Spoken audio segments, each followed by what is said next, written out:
We're having family movie morning.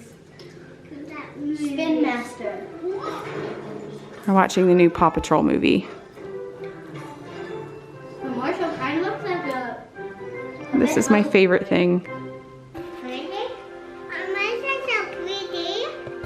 It is pretty, huh? Yeah. How come they get to be so close at the beach? They're in Adventure Bay. So excited. Baby turtles and a mommy turtle. Oh no. You can do it, you can do it.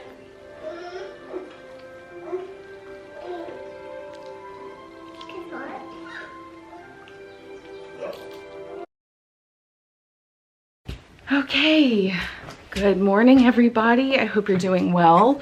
I need to air out the window or air out the room a little bit. I just got Callum and Linnea off to school. I still have Elliot.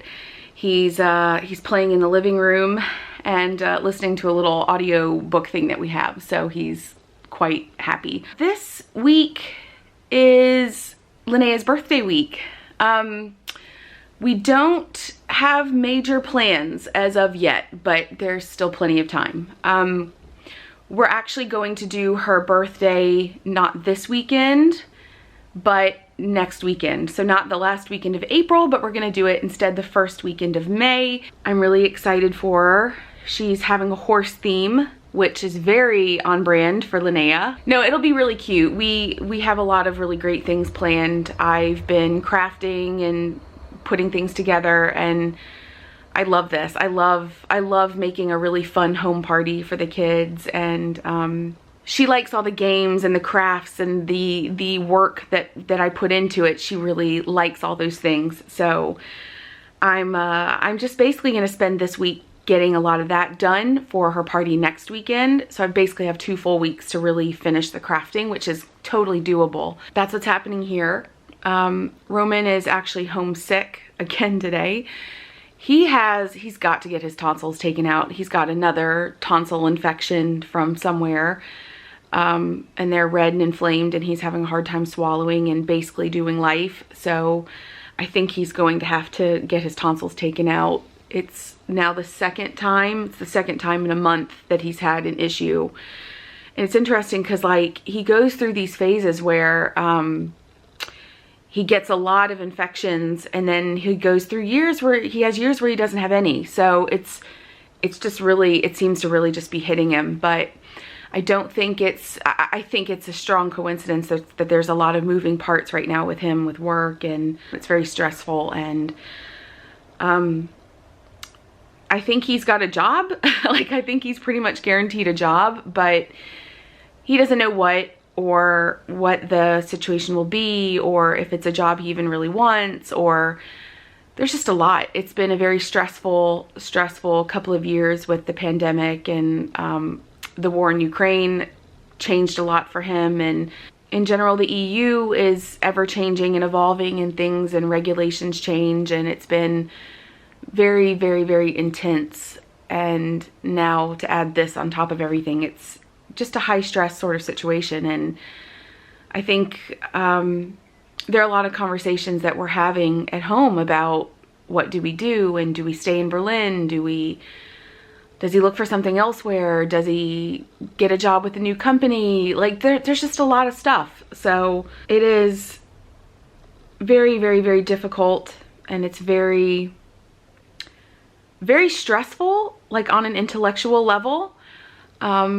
It's obviously very stressful to not know what your job situation is, and obviously what his job situation is dictates where we live, and it dictates a lot for us. But it's weird because I somehow have this peace of mind about it. Like, I don't feel this doom and gloom that I would think that I would feel.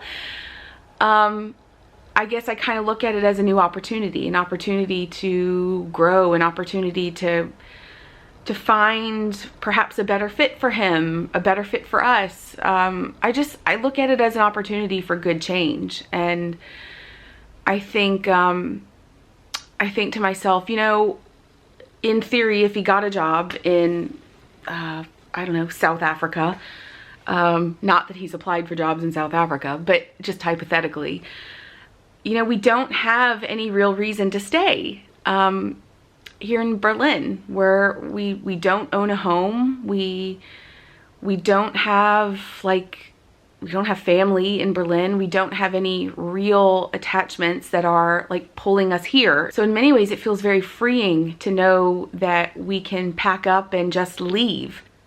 I think finding a sense of gratitude that things didn't work out the way I necessarily wanted for them at the time, because I would not have seen this whole situation unravel the way it did and unfold the way it did. And you know, me 2 years ago, really stressing about like buying a house for the kids. If we did that, we'd have a real big mess on our hands, I think. It's gonna be okay. I don't like waiting. The waiting is not fun. It's much easier when you have a plan and you've got something set in stone. But to be honest, we've never had a plan that actually was something that worked. We've always made plans, and then they all, like, life has its own set of plans, and that just sort of is the way it is. It's not necessarily a religious feeling, but I think there is a sense that sometimes things don't fit. And what I've learned is that when things don't fit, it's best not to push them, you know, because that's when the puzzle pieces break. Being able to recognize when that time has come and being able to end that, or being able to walk away from that knowing that you haven't failed or you haven't lost anything. I think there's often this feeling that if things don't work out, you must have failed. And that's not necessarily the case. There's always wisdom. There's always a new perspective that you've gained, life experience. Everything leads you to the next thing. And that next thing might be the thing that actually fits. So I think learning to let go when things are not right is important. And at the same time, when things are right, then putting everything you have into it, putting everything that you've got to make it happen or to make it work. And I think it's good to recognize the difference between the two, knowing when things, being able to recognize when things deserve your hard work and when to let things go. And that's not easy to learn, but you know, I think that there have been a lot of times that I've really tried to push things into place or make things happen, or I would just get so frustrated that I would try and try and try and try, and things just, like, for whatever reason, didn't work. And in those moments, it's hard not to feel like a failure. It's hard not to feel poorly about yourself. It's hard not to let the self-esteem hits get you down, but you will always get perspective when you're in that better place. I've got somebody here. Come here. Who's this guy? Are you getting cozy? Yeah. Oh, yeah. Anyways, yeah, as I was saying, I just don't care. There's a lot of me that just doesn't care about things that I cared about 2 years ago. And what I care about,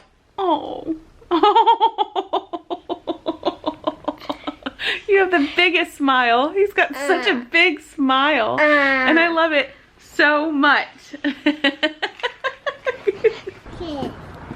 Okay, we got some flower seeds.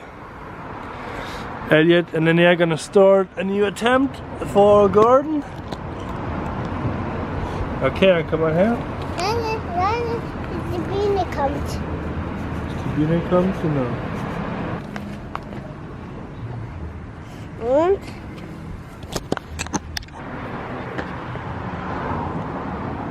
Okay, die nächsten.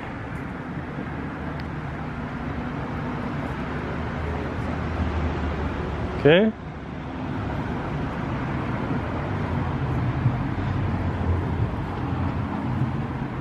Aha, hier noch ein bisschen?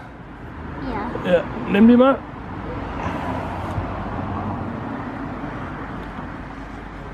Okay. Okay, und jetzt kann Linnea. Hier ist Linnea.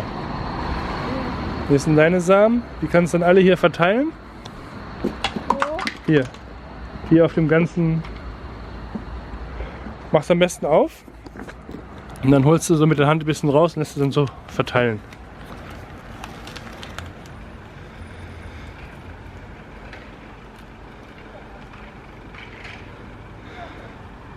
Ja?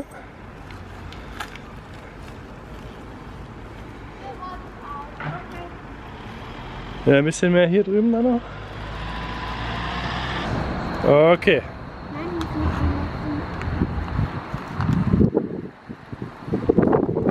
Gut, du kannst ein bisschen festdrücken, den Samen, dass er nicht wegfliegt. Ja, nicht, ja. Okay, ja.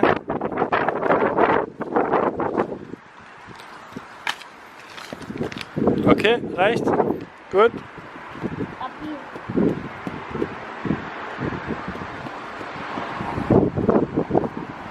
Gut.